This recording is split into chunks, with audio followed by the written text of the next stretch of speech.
Em nome do Pai, e do Filho, e do Espírito Santo. Amém. Olá, caríssimos irmãos, sejam bem-vindos a mais um vídeo do canal Guardiões da Fé Católica.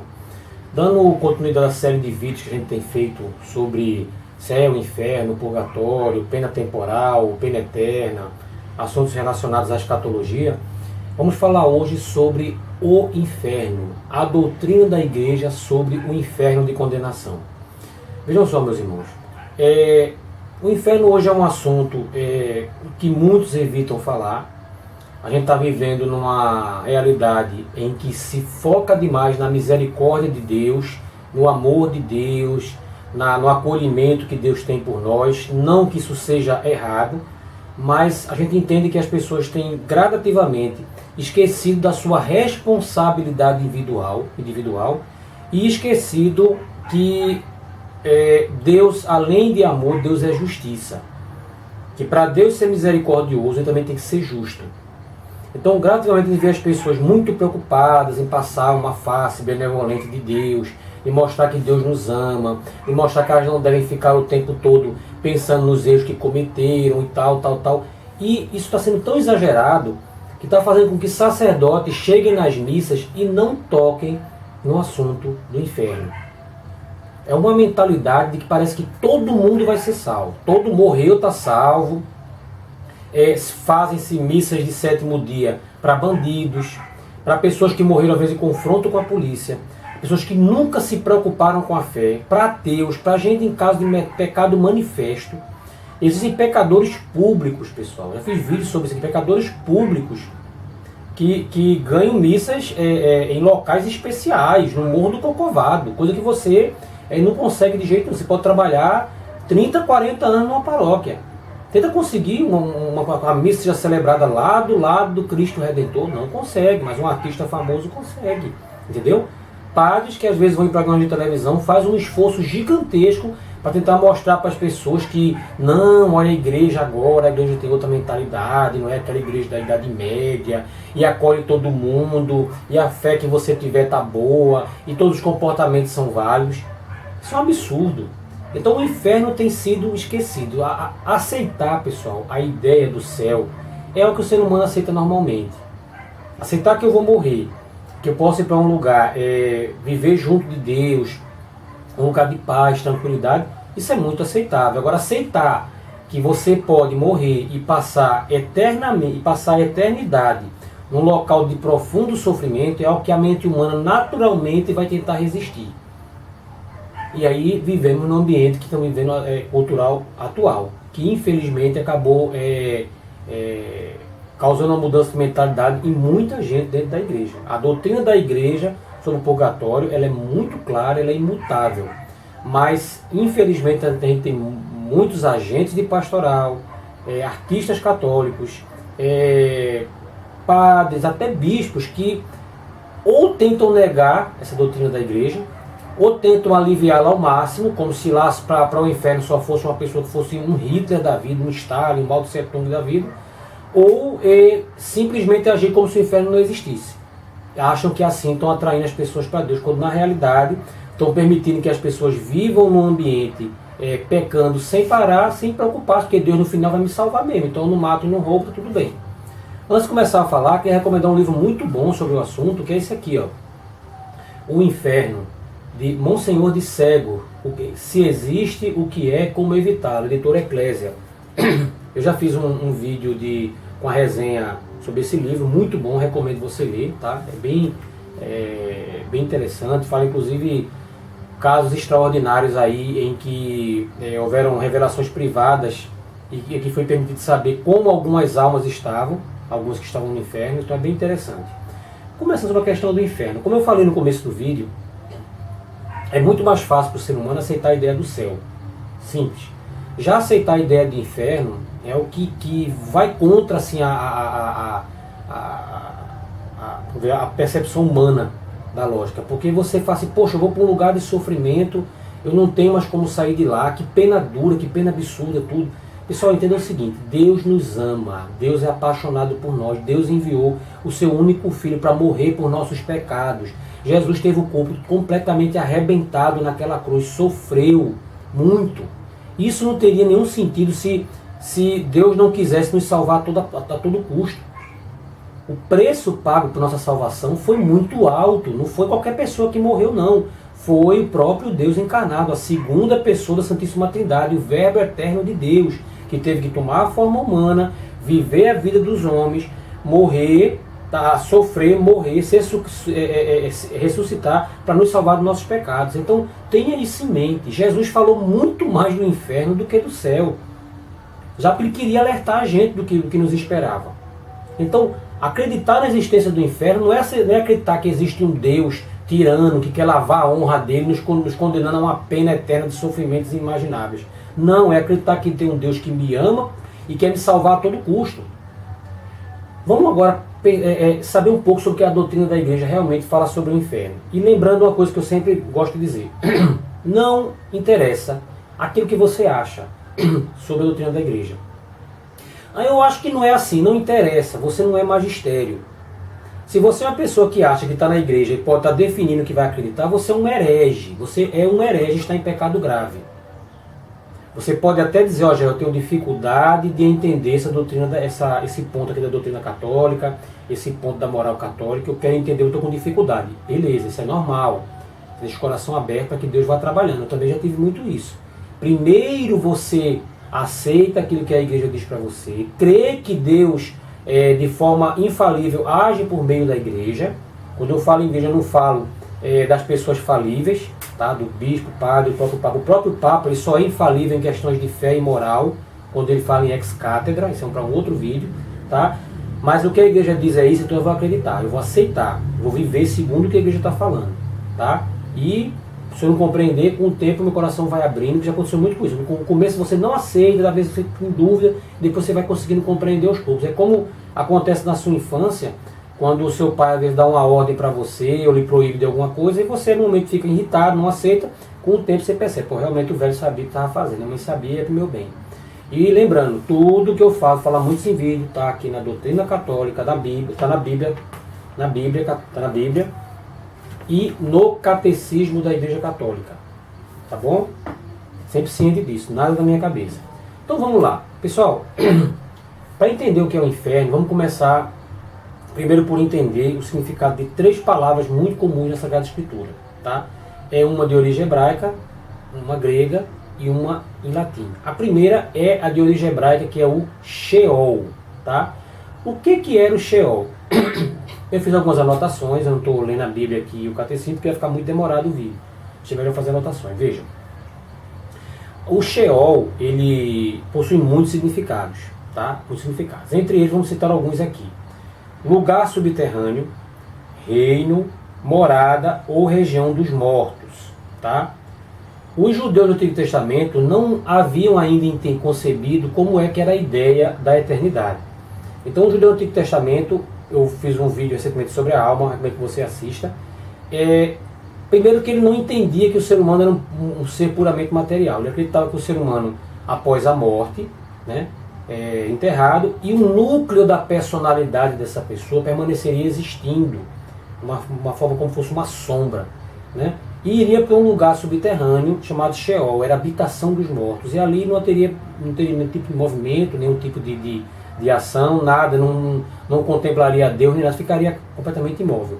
Então a crença dos judeus do Antigo Testamento é que havia a imortalidade da alma, ainda que de uma maneira muito imperfeita eles viam isso, tá? E o conceito de Sheol era isso, era um lugar subterrâneo onde indistintamente todos os mortos iriam, bons e maus. Essa era a mentalidade. Você vê lá no livro de Eclesiastes, capítulo 9, versículos 5 e versículo 10. Diz o seguinte: os vivos sabem ao menos que irão morrer, os mortos, porém, não sabem, e nem terão recompensa, porque sua memória cairá no esquecimento. Seu amor, ódio e ciúme já pereceram, e eles nunca mais participarão de tudo que se faz debaixo do sol. Tudo que te vem à mão para fazer, faz-o conforme a tua capacidade, pois do Sheol para onde vais, não há obra, nem reflexão, nem conhecimento, nem sabedoria. Primeira coisa, tem que entender que o autor do Eclesiastes, com esse versículo, ele queria chamar a atenção da pessoa para que ela lembrasse que a vida dela tinha um fim. Ela deveria buscar a Deus, porque a vida dela não tem, ela é, por mais que ele ficasse rico, ele tivesse felicidade, mulheres, filhos, o que fosse, findaria e ele teria o fim de todos os outros. Não havia mais nada. Tudo que ele fez, toda a glória que ele teve, tudo acabaria no túmulo. Tudo acabaria ali. Tá? Mas ao mesmo tempo ele não vem dizer que a morte é o fim de tudo. É bem claro isso. Então ele se referia ao Sheol. Todos iriam para lá. Não havia ainda a definição da recompensa ou castigo póstumo.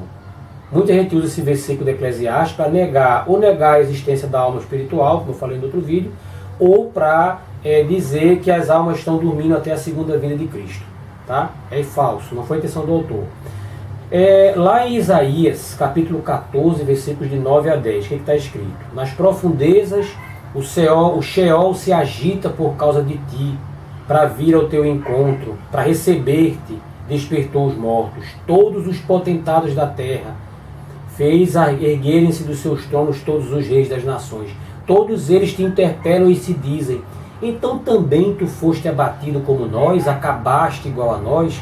Isaías se referia ao rei da Babilônia que morreu e dizia o seguinte, que ele chega ao Sheol e todos os reis da terra que já o haviam precedido vão lá falar com ele. Isaías não fala de um estado de completa inconsciência.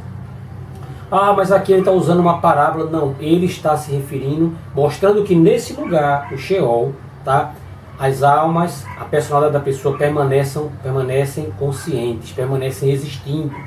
Tá? Lá em Jó, capítulo 26, versículo 5, as sombras, né, ou os Rafaim, tremem debaixo da terra, as águas e seus habitantes estão com medo. Eu falei para você antes, no livro do Jó, você vê que aqui ainda não havia aquele discernimento claro sobre o que era a alma espiritual. Tá? É um núcleo da personalidade que permanecia ali existindo. Tá? E veja que Jó ele já começa a falar que essas sombras, né, tremem debaixo da terra, quer dizer, há movimento, há consciência, já não há aquela visão que tinha o Eclesiastes de uma completa falta de movimento, uma completa falta de consciência. Primeiro livro dos Reis, capítulo 2, versículo 6 e versículo 9. Agirás com acerto, não deixando que seus cabelos brancos desçam em paz ao Sheol. Tu, porém, não o deixaria impune, sensato como és. Saberás como tratá-los, para fazer descer ao Sheol com sangue e seus cabelos brancos. Agora, uma segunda palavra. Você tem a palavra Sheol e você tem uma palavra correspondente na língua grega, que é Hades. Tá? Então, a palavra Sheol, vertendo para a língua grega, a gente encontra uma palavra que tem o significado dela, que é Hades. Tá? Nos escritos do Novo Testamento, pessoal, toda vez que queriam se referir ao Sheol, usavam a palavra Hades. Você vai ver isso mais à frente, tá? Por exemplo, lá em Atos, capítulo 2, versículo 31, previu e anunciou a ressurreição de Cristo, o qual, na verdade, não foi abandonado no Hades, nem sua carne viu a corrupção. E São Pedro falando, enquanto ele falava para aquela multidão, em Atos, capítulo 2, versículo 31, como o Novo Testamento foi todo escrito em grego, a palavra correspondente a Sheol era Hades. Ele, Jesus, porém colocou a mão direita sobre mim, segurando. Não temas, eu sou o primeiro e o último, o vivente, estive morto. Mas eis que estou vivo pelos séculos dos séculos e tenho as chaves da morte e do Hades. Apocalipse, capítulo 1, versículos 17 e 18. Jesus tem a morada da chave dos mortos, quer dizer, é Ele quem ressuscita. Tá? É Ele que tem o poder de dar a vida e a morte. O que é o Hades, então, gente? Veja, o Hades tem, como eu falei, uma palavra correspondente ao Sheol e tem outros significados também. Ela pode ser potência ou força invencível ou de envelhecimento de todas as coisas. O Hades também é uma força de destruição, é a força da morte que a tudo consome, que a tudo destrói com o passar do tempo. Então, por exemplo, quando Jesus fala lá em Mateus capítulo 16, versículo 18, também eu te digo que tu és Pedro, e sobre essa pedra edificarei a minha igreja, e as portas do inferno nunca prevalecerão contra ela. O inferno ao que ele se refere aqui também é ao Hades, quer dizer, a força da morte, do envelhecimento, que a tudo consome, não vai consumir a igreja. não é só as portas do inferno, que é a habitação dos demônios, mas a força destruidora da morte, ela não vai destruir a igreja. A igreja era para ser eterna, ela não vai ser destruída, como acontece com os outros empreendimentos humanos, ela não vai ter a sua destruição ao longo do tempo. Sempre está sendo renovada. Ele fala que a força do inferno, do Hades, não prevalecerá contra a igreja. Mas também tem o significado de local de condenação dos ímpios. Como eu falei no Antigo Testamento, eles ainda tinham a ideia de que o Sheol era um local, entre aspas, né, era um local onde todos iam, os ímpios e os justos. Ficavam daquela forma. Mas mais tarde a compreensão dos judeus já apontava que no Sheol havia uma divisão, onde os justos ficariam num lugar, tá, sem sofrimentos, e os maus num lugar repleto de sofrimentos, e que também era a habitação dos demônios. Aqui em Lucas capítulo 16, versículo 23. E no Hades, em meio a tormentos, levantou os olhos e viu de longe Abraão e Lázaro em seu seio. Tá? Então a palavra utilizada para indicar o local de sofrimento, que a gente sempre vê na Bíblia como o nome inferno, vou explicar porque a gente coloca inferno e não Hades, na maioria das traduções, é a palavra Hades. Tá? Vale da Gena. Jesus também ele utiliza o termo Gena para se referir ao local de condenação dos ímpios. O que é a Gena, pessoal? Geena. Existe um vale ao sul de Jerusalém, né, conhecido como Vale da Gena, e foi um vale que durante um certo período ele foi utilizado para cultos idolátricos em Israel. Ali, sobretudo, num período dos reis ímpios, Acás, né, que viveu ali entre 736 e 721 a.C., e Manassés ali entre 693 e 639 a.C. A gente conta de forma decrescente. Então, esse lugar tornou-se um lugar considerado maldito, que ali se sacrificaram crianças, fizeram cultos idolátricos, todo tipo de desgraça foi feita ali, e esse vale tornou-se símbolo de tudo aquilo que não presta, tudo aquilo que é negativo, tudo aquilo que é mal, e virou um grande lixão. Para você ter ideia, os corpos dos bandidos eram jogados lá, e sempre tinha fogo queimando ali. Tá? Então ali, por exemplo, livro de Jeremias, capítulo 7, versículos 31 e 32. Eles construíram os lugares altos de Tofé, no vale de Ben-Enom, para queimar seus filhos e suas filhas, o que eu não tinha ordenado e nem sequer pensado. Por isso eis que dias virão, oráculo de Javé, em que não se dirá mais Tofé ou vale de Ben-Enom, mas vale da matança. Eles enterrarão em Tofé por falta de lugar. Os cadáveres desse povo serão alimento para os pássaros do céu e para os animais da terra, e ninguém os incomodará. Era um lugar considerado maldito. Maldito, mais tarde virou um ponto, era um lixão, jogavam os cadáveres lá. Você imagina a cena horrorosa, muitas vezes tinha fogo queimando lá. Então o judeu ele enxergava aquilo lá como um lugar maldito. Tá? O Vale da Gena. O rei Josias, ali entre os anos 640 e 609, que ele reinou, que ele viveu, ele transformou esse local num lugar impuro. Tá? Lá eram jogados os cadáveres dos bandidos executados, animais mortos, o lixo queimava o tempo todo lá, e veio um símbolo de condenação. Está aqui no segundo livro de Reis, capítulo 23, versículo 10. O rei profanou Tofete, Geena, do vale de Ben-Enom, para que ninguém mais pudesse passar pelo fogo, sacrificar seu filho ou sua filha em honra de Moloch. Moloch era um ídolo onde vocês pegavam crianças para serem sacrificadas para o ídolo e queimavam lá, nesse local. Então é um lugar símbolo de condenação, símbolo de horror para os judeus. Jesus no Novo Testamento, ele sabe utilizar a simbologia do Vale da Geena para mostrar a condenação eterna para os judeus, para dizer, ó, aquilo que vocês veem de tão horroroso, aquilo simboliza o que eu estou querendo falar agora. Ele utilizou algo que os judeus já conheciam, algo que representava tudo que não prestava, para eles entenderem quão grave era a condenação daqueles que morriam longe da graça de Deus. Mateus capítulo 5, versículo 22, Jesus diz, eu porém vos digo, todo aquele que se encolerizar contra seu irmão, terá de responder ao tribunal. Aquele que chamar o seu irmão cretino, estará sujeito ao julgamento do sinédrio. Aquele que lhe chamar louco, terá de responder na gena de fogo. Mateus 10, 28, não temais os que matam o corpo, mas não podem matar a alma. Temam antes aquele que pode destruir a alma e o corpo na geena. Então Jesus falou claramente sobre isso, pessoal, sobre a questão do Vale da Gena. Agora sobre o termo inferno, que é o mais utilizado. Vejam, temos o termo Sheol, em hebraico, temos o termo Hades, em grego, E o termo inferno? O termo inferno é o correspondente dessas palavras no latim, infernos, que significa literalmente de baixo inferior. Tá? É o termo mais adequado. Então, quando você vai verter uma palavra do Sheol, da palavra Sheol para o grego, Hades, do grego para o latim, infernos. Ele é o correspondente da nossa língua, né, que é originado no latim. Então, como a nossa língua portuguesa ela é originada do latim, o termo infernos em latim virou o termo inferno, que é o inferior.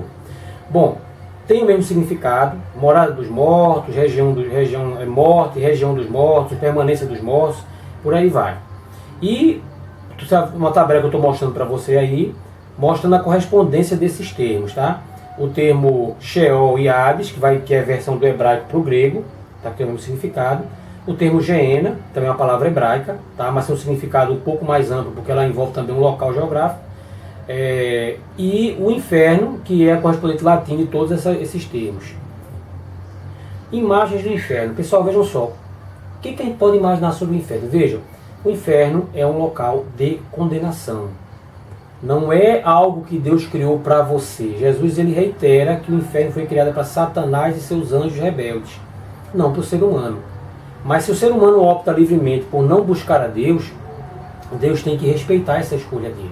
Tá? É uma realidade terrível, inimaginável para a gente descrever com nossa linguagem humana, e por isso mesmo há necessidade de se utilizar alguns termos para poder fazer entender mais ou menos como o estado de sofrimento é algo horrível, e Jesus fez isso também. Vamos citar alguns casos sobre o que seria o inferno. O castigo dele será a ruína eterna, longe da face do Senhor e do esplendor de sua glória. Segunda carta Tessalonicenses, capítulo 1, versículo 9. No inferno não há contato com Deus. Definitivamente o homem está longe da face de Deus. Não há possibilidade de rezar do inferno, tá? De falar com Deus. Mateus capítulo 22, versículo 13. Então disse o rei aos que o serviam: amarrai os pés e as mãos e lançai-o fora nas trevas exteriores. Ali haverá choro e ranger de dentes. Apocalipse capítulo 14, versículo 10. Há de beber também o vinho da cólera divina, o vinho puro deitado no cálice de sua ira. Será atormentado pelo fogo e pelo enxofre diante de seus santos anjos e do Cordeiro.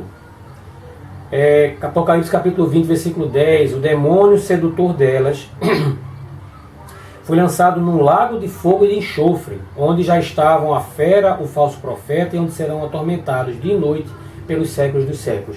Fogo, enxofre, choro, ranger de dentes, tormento, cólera divina, tá? Castigo. Essas são as imagens que a Bíblia mostra para a gente sobre o inferno. O inferno foi, como eu falei para você, foi criado para os demônios. Está aqui, Apocalipse 20, versículo 10, eu já dei uma lida aqui. E Tiago capítulo 1, versículo 6. E quanto aos anjos que não conservaram o seu principado, mas abandonaram a sua morada, guardou-os presos em suas cadeias eternas sob as trevas para o julgamento do grande dia. Mateus 25, versículo 41. Apartai-vos de mim, malditos, para o fogo eterno preparado para o diabo e seus anjos.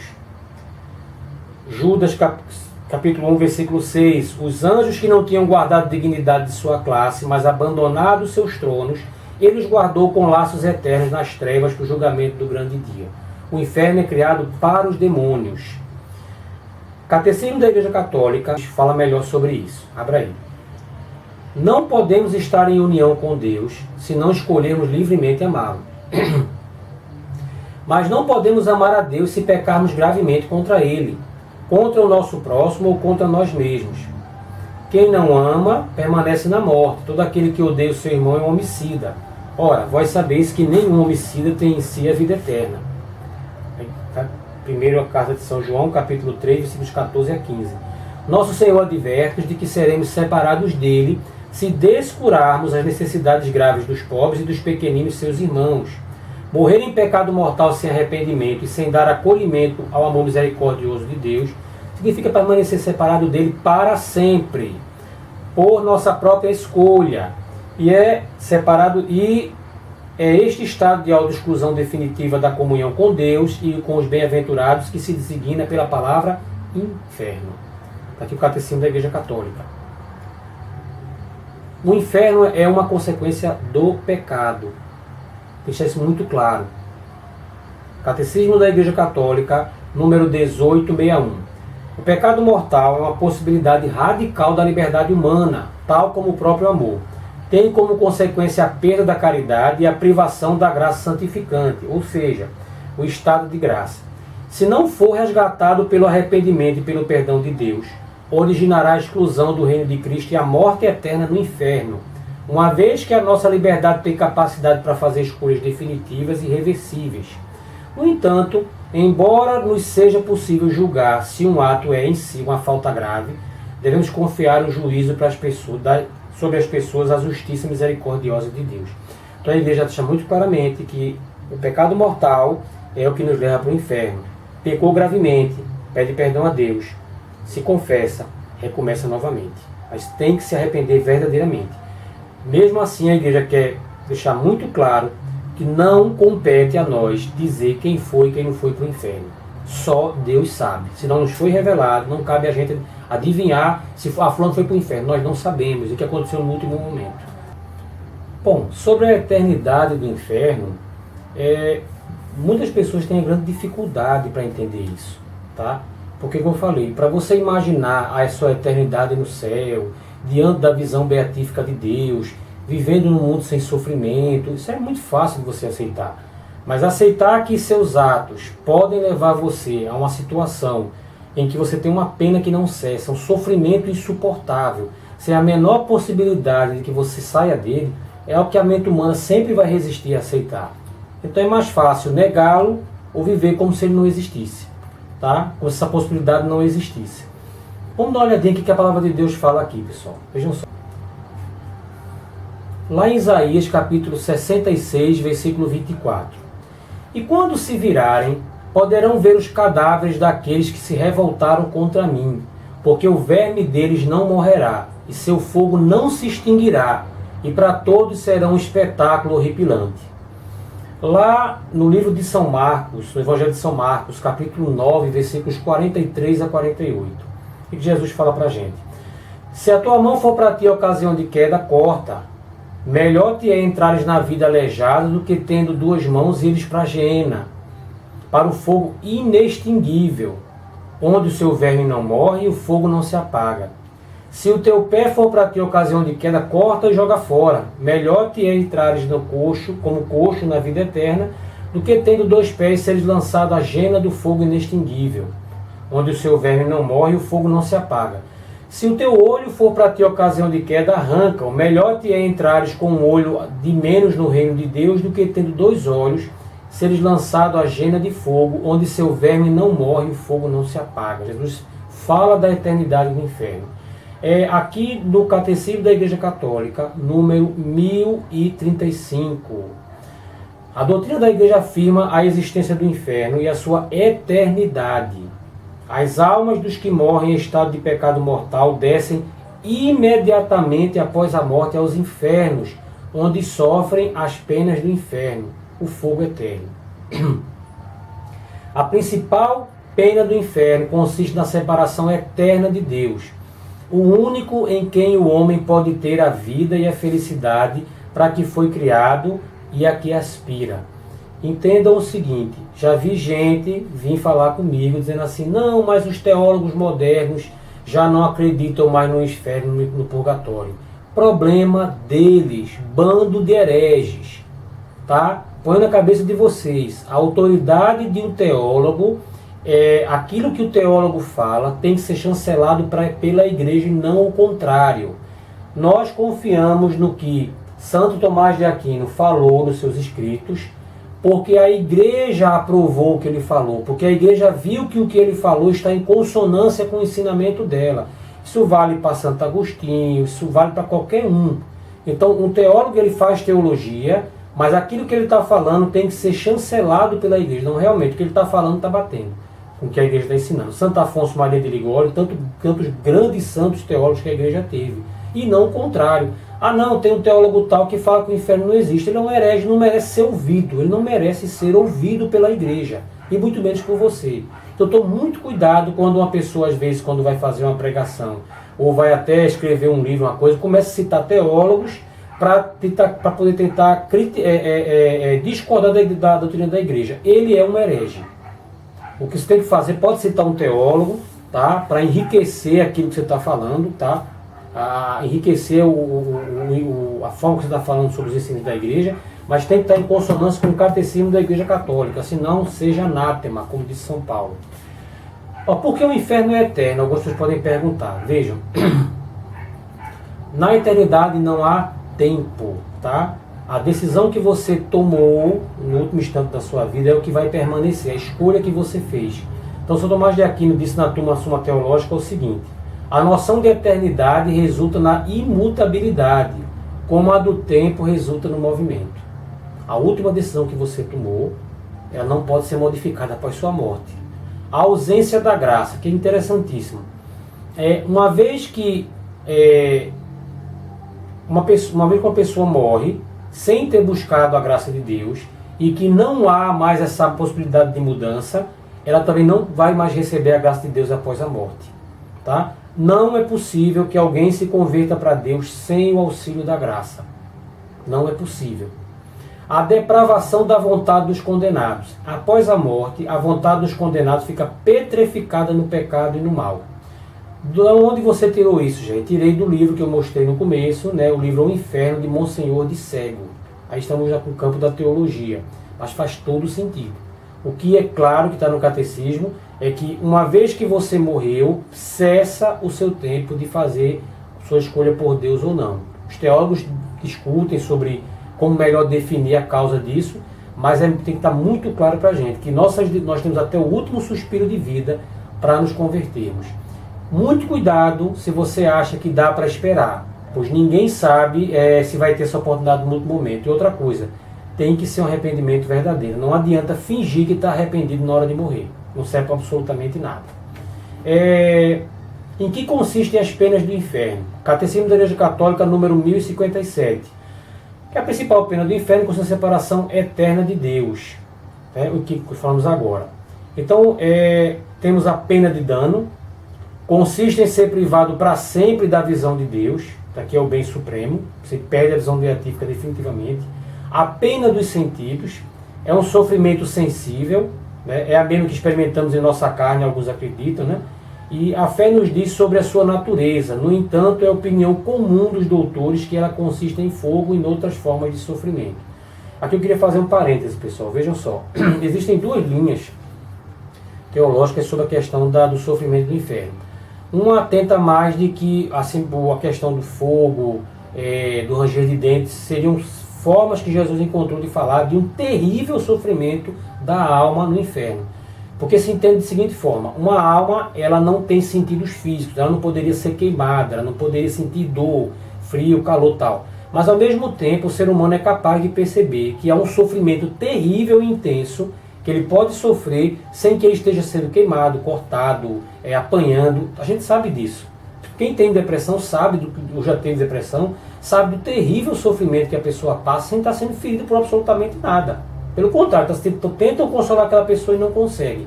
Então tem aquele tipo de pena que é um sofrimento puramente da alma, que não envolve os sentidos. Há também aqueles que enxergam que há um tipo de fogo espiritual que provocaria uma pena de sofrimento na alma, tá? Semelhante ao sofrimento físico. E há também uma linha que diz o seguinte, que tenta colocar, convergir as duas linhas, que é o quê? Que a alma espiritual que hoje se encontra no inferno, sofrendo, não estaria sofrendo o tipo de pena que nós sofremos nesse mundo.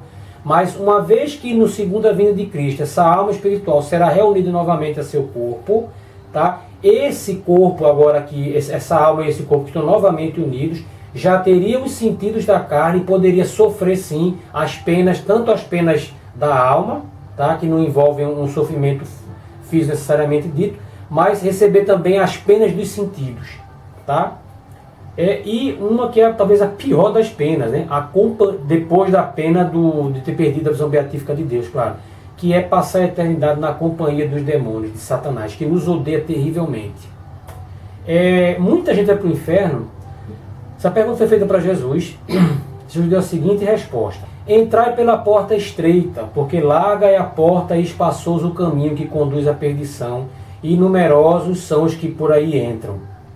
Estreita, porém, é a porta e apertado o caminho da vida, e raros são os que o encontram. Mateus capítulo 7, versículos 13 a 14.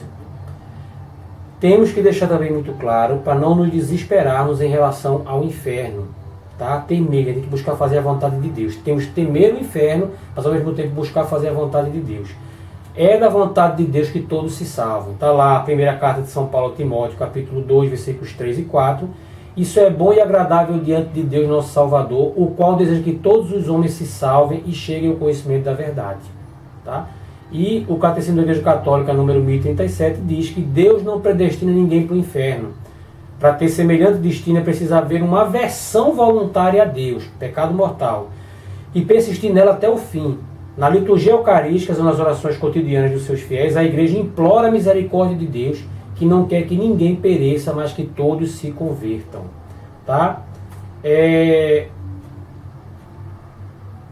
Para terminar, gostaria de falar aqui sobre a questão dos suicidas, que eu tinha falado no começo do vídeo, para que a gente não tente imaginar, adivinhar se A ou B está no inferno. Cabe a Deus isso.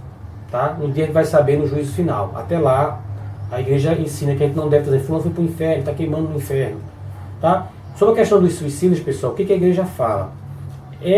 A igreja fala muito claramente que o suicídio é um pecado grave e mortal, mas ao mesmo tempo ela pede para a gente não se desesperar diante do suicídio dos outros. Tá? Por um lado, ela avisa para a gente não buscar o suicídio, que é um pecado gravíssimo, nós não temos o direito de ter a nossa própria vida, nem de outrem, e ao mesmo tempo a gente pede para que não nos desesperemos diante do suicídio de outros. A igreja fala aqui no Catecismo da Igreja Católica, número 2280 até 2283. Cada qual é responsável perante Deus pela vida que Ele lhe deu. Deus é Senhor soberano da vida. Devemos recebê-la com reconhecimento e preservá-la para a sua honra e salvação das nossas almas. Nós somos administradores e não proprietários da vida que Deus nos confiou.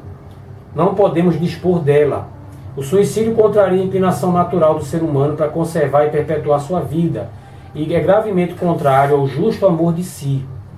Ofende igualmente o amor do próximo, porque quebra injustamente os laços de solidariedade com as sociedades familiar, nacional e humana, em relação às quais temos as obrigações a cumprir. Suicídio é contrário ao amor de Deus vivo. Se for cometido com a intenção de servir de exemplo, sobretudo para os jovens, suicídio assume ainda a gravidade de escândalo. A cooperação voluntária no suicídio é contrária à lei moral. Perturbações psíquicas graves, a angústia ou o temor grave de uma provação, do sofrimento, da tortura, são circunstâncias que podem diminuir a responsabilidade do suicida. Não se deve desesperar da salvação eterna das pessoas que se suicidaram. Deus pode, por caminhos que só Ele conhece, oferecer-lhes a ocasião de um arrependimento salutar. A igreja ora pelas pessoas que atentaram contra a própria vida.